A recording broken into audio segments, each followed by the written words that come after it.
ये बात आप जरूर स्वीकार करें कि सोते समय आपको बहुत सावधान रहना है।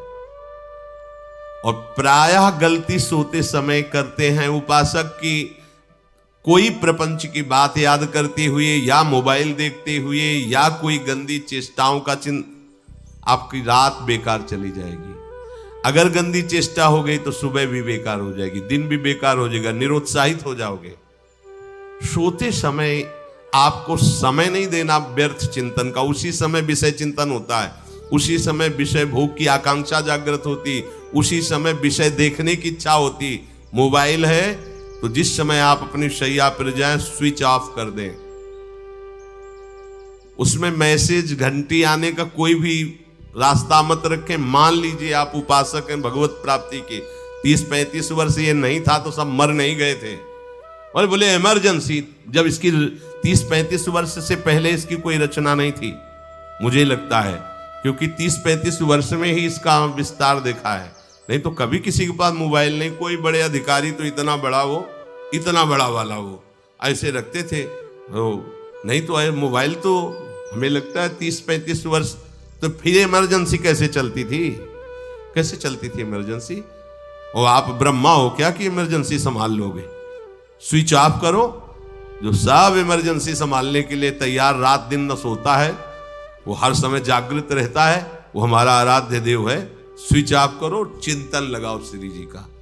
ये जो रात्रि के शयन के समय मोबाइल में इधर उधर दृश्य देखने हैं, अपने सर्वनाश का बीज बोना है। मान लो, हमारी प्रार्थना मान लो, ये उस समय मन आपको परेशान करेगा जब कमरे की सिटकिनी अंदर से बंद होगी। सबसे प्रार्थना है रात्रि के शयन के समय। तो बोले फिर ठीक है 10 बजे तक देख लेंगे मोबाइल, इसके बाद शयन के समय भजन कर लेंगे। होगा ही नहीं। क्या तुम देखना चाहते हो? प्रिया प्रीतम के सिवा और कुछ क्या देखना चाहते हो? वो तो सुभग सुंदरी सहज सिंगार, सहज शोभा सर्वांग प्रति सहज रूप वृषभानुनंदिनी। हमारी स्वामिनी जी की सुंदरता छुपाने के लिए आभूषण पहनाए जाते हैं, औरों को तो आभूषण सुंदरता बढ़ाने के लिए। यहां छवि के छिपाए बे को ऐसे के दास होके क्या देखोगे मोबाइल में? क्या देखना चाहते? वासना की क्रीड़ा, और तुम उस क्रीड़ा को देखना चाहते हो? परमार्थ के पथिक हो। देखना है तो प्रभु को देखने की वृत्ति रखो, अन्यथा मूंद लो आंखें। प्यारे, महान फल प्राप्त करोगे। सबसे प्रार्थना है एकांत में मोबाइल रूपी दुश्मन से बचो। क्योंकि जब आप गंदी बात कहीं देखोगे तो आपके अंदर वैसे ही चिंतन बनेगा, वो ऐसे ही लगेगा मैं भी ऐसा करूं, मैं भी ऐसा भोगूं, मैं भी ऐसा देखूं। मान लीजिए आप, जब हमारे शास्त्र कहते हैं कि पशु पक्षियों के मैथुन को भी नहीं देखना है, अगर ऐसा एक बार दृष्टि पड़े तो मानसिक प्रणाम करके दोबारा दृष्टि ना देना। और आप मोबाइल में ऐसी चेष्टाएं देखोगे, कैसे आप भगवत भजन करोगे? कैसे भगवत प्राप्ति का उद्देश्य रख पाओगे? ये कलयुग की बहुत महीन चाल है कि उसके बिना काम नहीं चलेगा और हम तुम्हें काम से युक्त कर देंगे। इसके बिना काम चलेगा नहीं, तुमको रखना पड़ेगा। और जब तुम इसे रखोगे तो हम काम अपना कर लेंगे। कलयुग ने कहा हम अपनी व्यवस्था बना लेंगे। यहां कह रहे जब आप नींद में जा रहे हैं तो बिल्कुल मानो मृत्यु शैया पे जा रहे हैं। आपको उस समय नाम जप में बहुत ध्यान देना है, कहीं मन बहक ना जाए। तो क्या होगा, 5-6 घंटे जो आप लेटोगे ना, वो भी भजन हो जाएगा। हमारा जो सततम योमाम स्मरति नित्यशा है ना, ये पूरा हो जाएगा। नहीं उस समय हम सो जाएंगे तो हमारा 6 घंटे का वियोग हो गया, 6 घंटे भजन रुक जाएगा। और ये 100% पक्की बात अनुभव की कहते हैं। यदि सोते हुए भजन करोगे तो जगते, कई बार तो पकड़ा है कि अगर आधे पद में बेशुद्ध हो गए तो वो पद पूरा जगते ही शुरू हो गया है। मतलब बीच में स्थिति भागवती की रही। जैसे बेहोश करते समय हमने कहा था जब ऑपरेशन के हमें बता देना, तो उनका बाबा अब इंजेक्शन लगाने वाले हैं तो वो 1 मिनट हमें केवल दीजिए, अपनी चित्तवृत्ति। तो जब होश आया तो वही पहले चिंतन चल रहा था, वही चिंतन। जैसे सोने के समय बेहोश हुए तो जगने के समय वही चिंतन, ऐसे ही इंजेक्शन से जब बेहोश हुए और जब होश आया तो वही चिंतन चल। बहुत बड़ा चमत्कार अभ्यास का है। नींद खुले तब से लेकर गाढ़ नींद आने तक स्मरण में कभी रुकना नहीं। और आपको एक छूट दे रहे हैं। कभी कभी क्या होता है कि एक मंत्र में, एक नाम में जैसे बहुत देर अभ्यास करते तो मन उबने लगता है। इसका स्वभाव है, ये अनुभव की बातें कहते हैं। इसका स्वभाव है नवम नवम, नहीं तो ये मतलब, तो इसको हम लोगों ने कैसे फंसाया है। जैसे गुरु मंत्र जप रहे, अब 2-3 घंटे लगातार गुरु मंत्र जप, अब इसको उबन बढ़ी, अब ये छोड़ रहा है, बीच बीच में पता चलता है छोड़ना चाहता है, छोड़ रहा है, तुरंत इसको नाम में फंसाया। अब थोड़ी देर नाम में चला, फिर उबरा, बहुत विचित्र है ये, अब उसको फंसा दिया। उस पीछे की बात अभ्यास के समय, नमामि समीशान निर्वाण रूपम विभुम व्यापकम ब्रह्मवेद स्वरूपम। चिंतन, पदगान कर रहे, ये भगवान शिव पदगान कर रहे हैं और उसका चिंतन, निर्वाण रूपम विभुम व्यापकम ब्रह्मवेद स्वरूपम। अब अपने यहां अवसर है, सुंदर सुंदर कोई पद गुरु मंत्र जब करते हुए मन जब उबने लगे, राधा वल्लभ श्री हरिवंश, राधा वल्लभ श्री हरिवंश, राधा वल्लभ श्री हरिवंश, इसमें भी उबने लगे, शुरू कर, जोई जोई प्यारो करे सोई मोही भावे, भावे मोही जोई, इसमें भी उबने लगे। सुधा निधि का कोई एक लाइन ले लो, ब्रह्मेश्वरादि सुदुरूह पदारविंद श्रीमत् पराग परमाद्भुत वैभव, ब्रह्मेश्वरादि सुदुरूह छोड़ना नहीं है, तू भाग में नवम नवम दे रहा हूं, नवम नवम। इसको फंसाने के लिए आपके पास अस्त्र हो, जैसे यहां चाकू, यहां पिस्तौल, तलवार, ये वो सब बिल्कुल वीर सजा रहता है, ऐसे ही अपने लोग सजे रहते। छोटा राधा, अब एकदम चिपक गया आके तो कैसे मारे, तो छोटी चाकू है ना वैसे, राधा राधा राधा, थोड़ा दूरी राधा वल्लभ श्री हरिवंश, थोड़ा और दूरी गुरु मंत्र, बड़े बड़े अस्त्र अपने पास रख ले, बहुत भाग रहा है तो फंसा दिया। प्रथम यथावति प्रणव श्री, अब लग पूरा पदगा, पूरा पदगा उसमें लग, प्रथम यथामति प्रणव। भोजन पाते समय ऐसा अभ्यास किया है, 1 घंटा के पहले भोजन नहीं होता, चाहे 2 रोटी पाना, समय लगता है, आराम, एक एक नाम, एक एक, कुछ भी हल्ला मचाओ, कोई फर्क नहीं पड़ेगा, अपना चलेगा।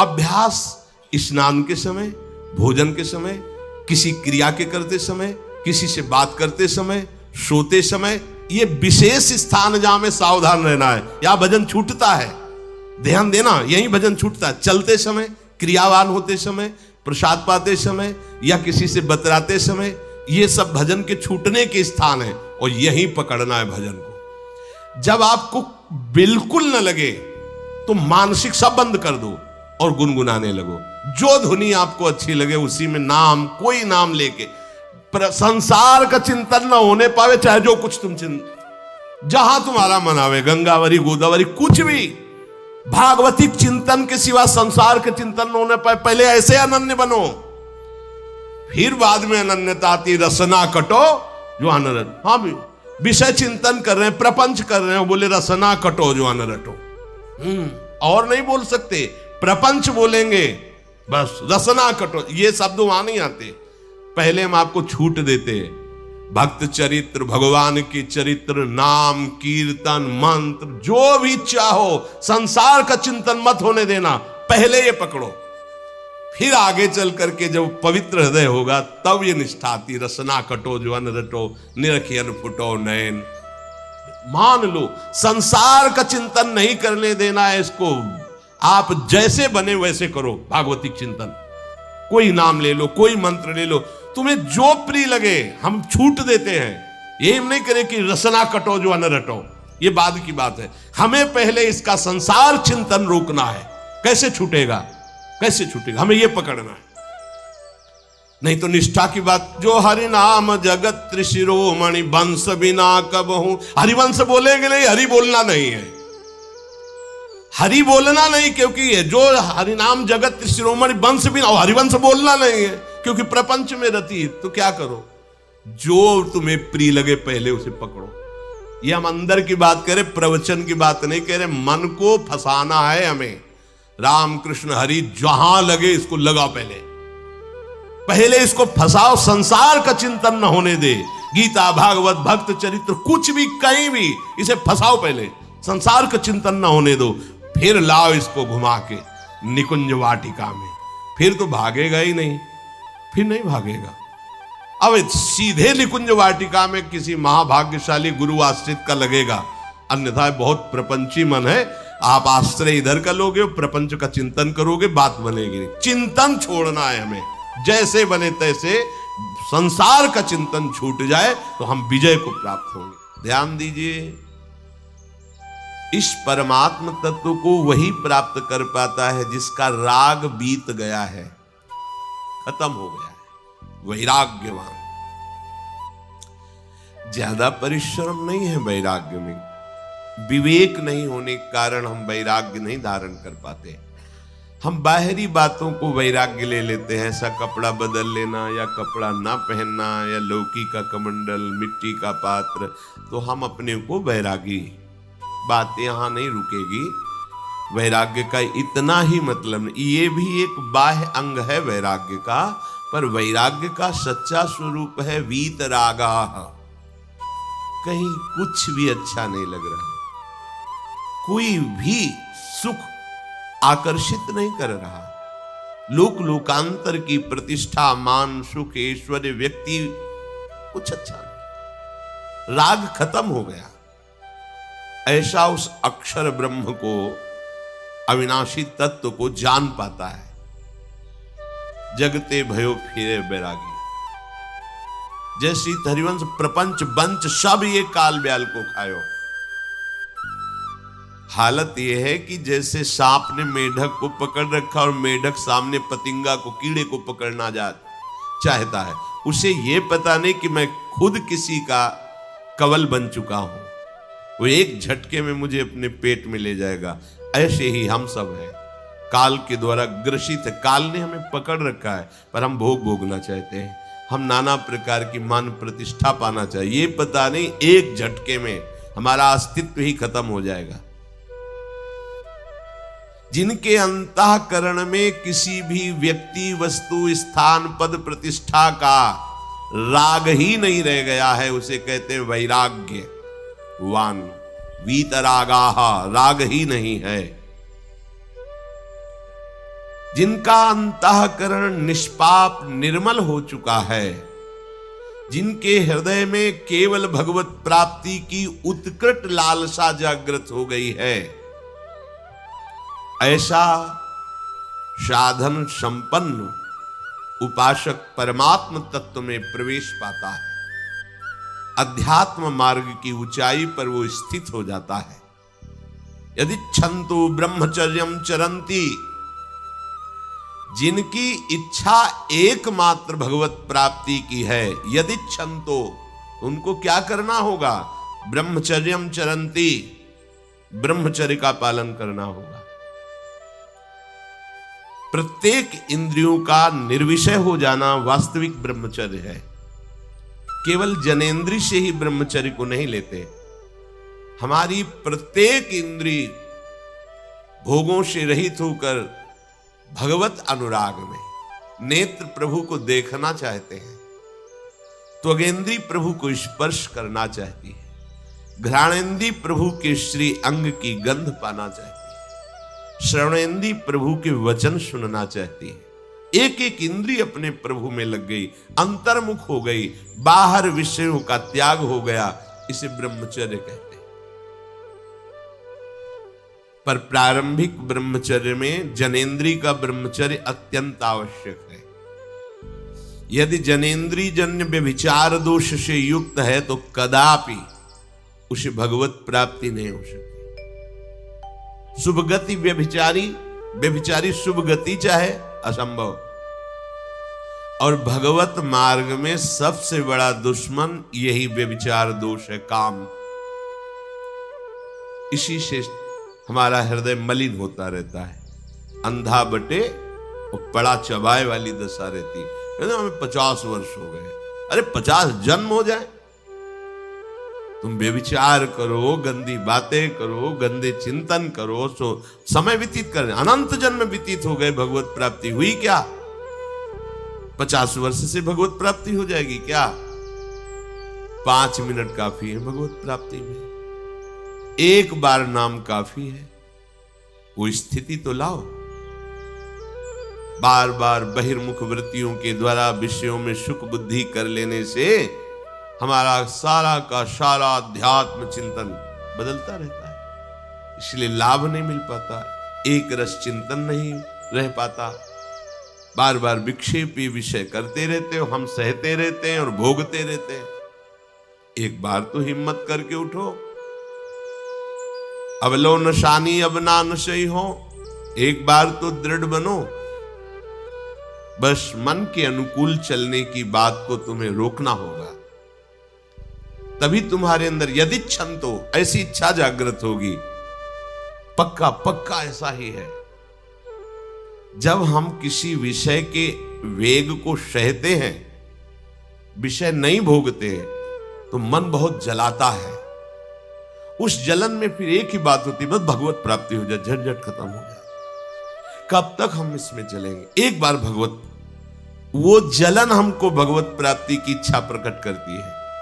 अपने लोग क्या करते हैं? जलन को मिटाने की कोशिश करने लगते हैं, तो भगवत प्राप्ति की इच्छा क्या, भोग प्राप्ति की तृष्णा जागृत हो जाती है। भोगे हुए भोगों को बार बार भोगने की इच्छा का नाम तृष्णा है। बाहर और भीतर से कोई सहयोगी नहीं, जल रहा है उपासक, तब रास्ता निकलता है भगवत प्राप्ति का, तब इच्छा प्रकट होती। अब नहीं, बहुत जल लिया, अब तो केवल प्रियाजू के समीप जाना है, अब तो प्रभु के सानिध्य में रहना है, नहीं इन भोगों की जलन में जलना है।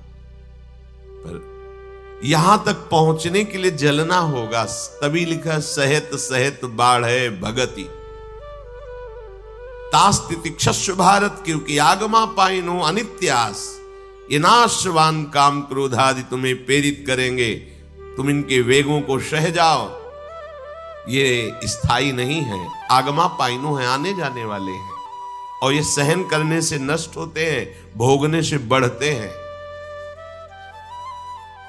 यदि क्षंतो, अगर भगवत प्राप्ति की इच्छा है तो ब्रह्मचर्यम चरंती, ब्रह्मचर्य का पालन करना ही होगा, इसमें कोई गुंजाइश नहीं, क्योंकि आप चल ही नहीं सकते। ध्यान से सुन लो, ये मनोरंजन का मार्ग नहीं है, इसमें मन ही मार तनहारिक वृंदावन में गाज, इसमें मन मारना होगा।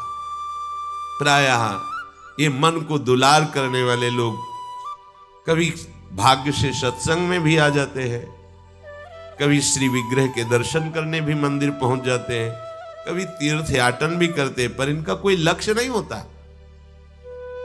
आज सुन लिया सत्संग, बढ़िया है, लक्ष्य नहीं होता।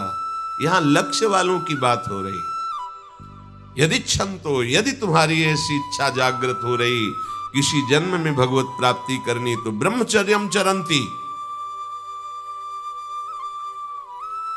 आप सच्ची मानिए, जिसके निकालने में तुमको सुख की अनुभूति हो रही, उसको रोकने में कितनी सुख की अनुभूति होगी। उन्मत्त हो जाओगे, बहुत जल्दी आपके सारे के सारे करण भगवदाकार होने लगेंगे यदि आप ब्रह्मचर्य का पालन करेंगे। शरीर स्वस्थ, हल्का, मन प्रसन्न, नींद आदि पर विजय, कितने गुण ही गुण। और ब्रह्मचर्यहीन आलस्य, प्रमाद, भोगों का चिंतन, मन का डिप्रेशन में पहुंचना, कमर में दर्द, टांगों में दर्द, सर में दर्द, घबराहट होना, बिना किसी कारण के मन भयभीत हो रहा है, भोजन अपच हो रहा है, बिना किसी प्रक्रिया के वीर नाश हो रहा है, बिना किसी प्रक्रिया के। काहे को मृत्यु स्वयं स्वीकार कर रहे हो, ये मृत्यु है। चाहे भगवान दत्तात्रेय जी बोल रहे हैं या भगवान कपिल देव जी बोल रहे हो, जब उपासक को संबोधन करते हैं भगवत प्राप्ति के लिए, तो कहते हैं कि इस भोग वृत्ति को साक्षात मृत्यु रूप देखो, ये मृत्यु है तुम्हारी। जब शरीर राग त्यागना है तो तुम शरीर से भोग भोगोगे तो आसक्ति शरीर की पुष्ट होगी, आसक्ति भोग सुख की पुष्ट होगी, है नहीं। कितने दिन शरीर रहेगा, कितने दिन भोग रहेंगे। विचारवान बनो, ब्रह्मचर्यम चरंती, ब्रह्मचर्य का पालन करो। उपासक जो ब्रह्मचारी होता है उसका खिला हुआ चेहरा रहता है, जैसे कमल खिला हुआ, बिना किसी कारण के उसकी मुख मुद्रा में प्रसन्नता होती है। जो ब्रह्मचर्यहीन होता है बुझा हुआ चेहरा होता है, तेजहीन, बिना किसी कारण के वो शोकग्रस्त लगता है। बैठा है, आपको लग रहा है शांत है, लेकिन आप चेहरे को देखो, वो एक शोकग्रस्त है, कुम्हलाया हुआ चेहरा, अशांत चेहरा। मुख प्रसन्न, तन तेज विराजा, यह है ब्रह्मचर्यम चरंती, भगवत आराधन संपन्न उपासक का। जैसे आग में पैर रखते हुए कोई चले तो कैसे चलेगा, ऐसे ही ब्रह्मचारी की पहचान है। इतनी स्फूर्ति उसके अंदर होती, जैसे आग में चलने वाला पूरा पैर नहीं रख पाएगा, अगला कदम रख देगा क्योंकि ताप लग रहा है, ऐसे उसकी स्फूर्ति होती पैरों में। उसकी आंखें एकाग्र रहती है, चंचलता इधर उधर या बार बार झपकना यह विषयी पुरुष का लक्षण, बार बार पलक झपकना यह विषयी पुरुष का लक्षण, इधर उधर ताक झांक चंचलता, ऐसा बैठे तिनका तोड़ रहा है, पैर हिला, ये सब विषयी पुरुष के लक्षण है। ये तो बिल्कुल साधारण स्पष्ट दिखाई देता है आदमी विषयी है या ब्रह्मचारी, एक सेकंड में लक्षण होते हैं। आपको जब भगवत मार्ग का अवसर मिला है तो गृहस्थ हो, संतान हो गई, ब्रह्मचर्य से रहो। नहीं चाहिए संतान तो भ्रूण हत्या, गर्भ हत्या जैसे महापाप करने की क्या जरूरत है। उसी वीर से संतान उत्पन्न होती है जिसको आप नष्ट कर रहे हो, जिसको आप ऐसे पानी में बहा रहे हो, व्यर्थ फेंक रहे हो, तो उसको भ्रूण हत्या का पाप लग रहा है, तो तुमको पुण्य लग रहा है, वीरपात कर रहे हो तुम। तुम्हें भी वही हत्या लग रही है, क्योंकि उसमें वही जीवात्मा है जो मां के गर्भ में जाके बालक रूप धारण कर लेती है, उसको तुम नष्ट कर रहे हो। और बुद्धि भ्रष्ट हो गई है, समझ में नहीं आता, व्यर्थ में वीरपात करते हो, व्यर्थ में। तुम्हारा भजन बनेगा, तुम अध्यात्म के योगी बनोगे, मजाक है अध्यात्म का मार्ग। होश में हो जाओ, ये मन के दुलार को बंद करो। जब तक इच्छा ही नहीं भगवत प्राप्ति की, तो फिर तुम कैसे भगवत प्राप्ति कर पाओगे। भगवत प्राप्ति की इच्छा कैसे होगी जब तुम्हारी इस तरह से निंदनीय वृत्तियां हैं। इंद्रियों को दुलार कर रहे हो, मन को दुलार कर रहे हो, भगवत प्राप्ति चाहते हो, आचरण नीच और चाहते हो उच्च पदवी। सावधान हो जाओ।